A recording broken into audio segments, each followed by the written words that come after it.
കഴിഞ്ഞൊരു 10-18 വീഡിയോ ഏകദേശം നമ്മൾ അപ്ലോഡ് ചെയ്തത് മുഴുവനും മ്യൂസിക് ആഡ് ചെയ്തിട്ടായിരുന്നു ബാക്ക്ഗ്രൗണ്ടിൽ. അതുകൊണ്ട് തന്നെ നേരിട്ടും അല്ലാതെയൊക്കെ എനിക്ക് മെസ്സേജസ് ആയിട്ട് കുറേ പേര് എൻ്റെ അടുത്ത് പറഞ്ഞു, എന്തിനാണ് ഈ മ്യൂസിക് ആഡ് ചെയ്യുന്നത്, നല്ല വോയിസ് ആണല്ലോ, ഞങ്ങൾക്ക് മ്യൂസിക് ആഡ് ചെയ്യുന്നതിനേക്കാളൊക്കെ ഇഷ്ടം ഓൺ വോയിസിൽ ഡബ് ചെയ്ത് വീഡിയോ അപ്ലോഡ് ചെയ്യുന്നതാണ് കേട്ടോ എന്ന്.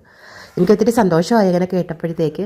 അപ്പോൾ ഞാൻ വിചാരിച്ചു എന്തായാലും ഇനി എത്ര സമയം പോയാലും നമ്മുടെ ഓൺ വോയിസിലുള്ള കാര്യങ്ങളെല്ലാം സംസാരിച്ചുകൊണ്ട് തന്നെ വീഡിയോസ് അപ്ലോഡ് ചെയ്യാമെന്ന്. എൻ്റെ ഈ ചെറിയ ചാനലിൽ കിട്ടുന്ന എല്ലാ നല്ല സപ്പോർട്ടിനും നന്ദി പറയുന്നു കേട്ടോ.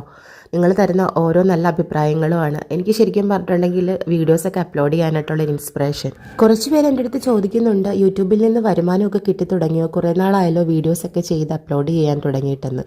യൂട്യൂബിൽ നിന്നും പണം സമ്പാദിക്കാം എന്നതിനേക്കാളൊക്കെ ഉപരി എൻ്റെ ഒരു ഹാപ്പിനെസ് എന്ന് പറഞ്ഞാൽ എൻ്റെ തന്നെ വീഡിയോസ് എനിക്ക് തന്നെ കാണാമല്ലോ. അല്ലെങ്കിൽ ഞാൻ ചെയ്യുന്ന വീഡിയോസ് ആർക്കെങ്കിലുമൊക്കെ ഇഷ്ടപ്പെടുകയാണെന്നുണ്ടെങ്കിൽ അവരിൽ നിന്ന് കിട്ടുന്ന പോസിറ്റീവായിട്ടുള്ള കമൻസൊക്കെ നമുക്ക് എന്നും ഓർത്തിരിക്കാനുള്ള കാര്യങ്ങളായിട്ട് മാറും. നമ്മുടെ ജീവിതത്തിന് എന്തെങ്കിലുമൊക്കെ ഒരു അർത്ഥമുണ്ടെന്ന് തോന്നുന്ന ഒരു സമയമായിരിക്കും അത്. സമയമുള്ളപ്പോഴൊക്കെ നമ്മൾ ചെയ്യുന്ന കുഞ്ഞു കുഞ്ഞു കാര്യങ്ങൾ ക്യാമറയിൽ ഷൂട്ട് ചെയ്യുക, അത് വീഡിയോ ആക്കുക, എഡിറ്റ് ചെയ്യുക, അത് അപ്ലോഡ് ചെയ്യാനൊക്കെ പറയുന്നത് നല്ല സുഖമുള്ള പരിപാടിയാണ് കേട്ടോ. ഈ ഒരു സുഖവും സന്തോഷമൊക്കെ അനുഭവിക്കാൻ പറ്റുന്നിടത്തോളം കാലം നമ്മൾ ചെയ്യുന്ന കുഞ്ഞു കുഞ്ഞു കാര്യങ്ങളൊക്കെ പറ്റുന്നത് പോലെ ഭംഗിയാക്കി തന്നെ നമ്മൾ വീഡിയോസായിട്ട് അപ്ലോഡ് ചെയ്തുകൊണ്ടേയിരിക്കും. അതിപ്പോൾ വരുമാനം കിട്ടിയാലും ഇല്ലെങ്കിലും. എന്തായാലും വൺസ് ഒരാൾ ഒരു വീഡിയോ അപ്ലോഡ് ചെയ്ത് കഴിഞ്ഞാൽ പിന്നെ എനിക്ക് തോന്നുന്നു നിർത്താനേ തോന്നത്തില്ല എന്ന് തോന്നുന്നു. ഒരു അഡിക്ഷൻ പോലെ ആവും. അടുത്ത വീഡിയോ അടുത്ത കണ്ടൻറ്റ്, അങ്ങനെ. ഇത് കഥയാണോ കാര്യമാണോ എന്ന് അറിഞ്ഞുകൂടാ. പറഞ്ഞ് ഇന്നത്തെ വീഡിയോയുടെ കണ്ടൻറ്റ് എന്താണെന്ന് പറഞ്ഞില്ലല്ലേ. ഉച്ചയൂണ് തന്നെയാണ് കേട്ടോ. പള്ളിയിൽ പെരുന്നാളാണ്.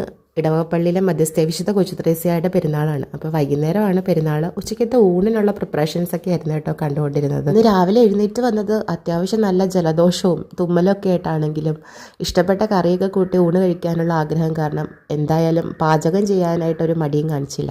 ഇന്നുണ്ടാക്കിയ കറികളൊക്കെ വീട്ടിലെ എന്നത്തെ ഫേവറേറ്റ് കോമ്പിനേഷനാണ് കേട്ടോ. അപ്പോൾ ഇന്നത്തെ വീഡിയോ ഇഷ്ടമായി ലൈക്ക് ചെയ്യാനും നമ്മുടെ ചാനൽ സബ്സ്ക്രൈബ് ചെയ്തുകൊണ്ട് സപ്പോർട്ട് ചെയ്യാനും മറക്കല്ലേ.